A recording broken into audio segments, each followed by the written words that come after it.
And we cut across to more breaking news coming in. Organized crime and corruption reporting project by Hindenburg has said that hundreds of millions of dollars were invested in publicly traded Adani Group stocks through Mauritius-based opaque investment funds by partners of promoter family. In this very latest update, the Adani Group has denied the report allegations, saying that these news reports appear to be yet another conceited bid by Soros-funded interests supported by a section of the foreign media to revive the meritless Hindenburg report. The Hindenburg report that is once again drawing attention over the allegations that have been made against the Adani Group. I want to cut across to Sharmila, who's joining us from the business desk. Sharmila, really to understand what these latest set of allegations are, how the Adani Group has responded, particularly claiming that Soros-funded interest groups are behind making these allegations, which they call absolutely baseless. Yes, we must primarily understand that all these international reports which are coming out at the moment are based on OCCRP reports, which this organization is funded by George Soros. And we know George Soros' stance on India. That apart, the allegations themselves are recycled, as the Adani Group calls them, as recycled.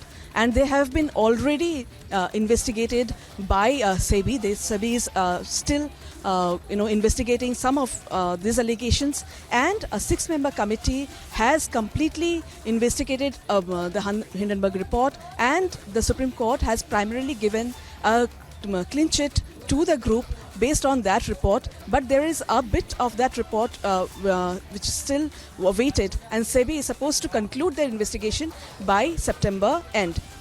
Now, this report is extremely, it has come to us as a surprise to a lot of people, because G20 is in progress in the country at the moment. The timing is really suspicious, as the allegation, as the clarification by the Adani Group states.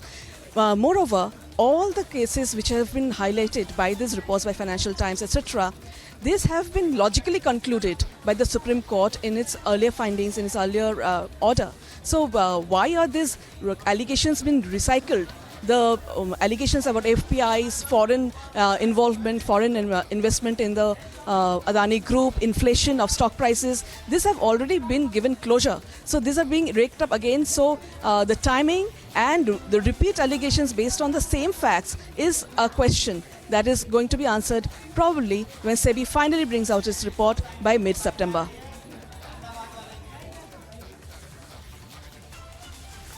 Absolutely, Sharmila, and important to look into all these details. But once again, the Adani Group that is denying all these allegations that have been leveled, and especially after the kind of losses that they had to face the last time around, also taking the legal route. What is the latest in terms of their fight against Hindenburg? See, there is no fight in the sense, because the market has once again given the group its trust back. The huge amounts of wealth erosion that we have seen after the Hindenburg report in January has somehow been recovered. The stocks were doing well until this morning, when the stocks across the Adani portfolio have dipped between 2 to 4%. So the impact of this report will be seen in the markets for the coming days. But I'm sure the market is sensible. Investors are much more canny, and when they go to the depth of it, the stock profile, the stock portfolio of the group is going to likely recover. All right, thank you so much for getting us these details. We'll keep coming back to you as the story develops further.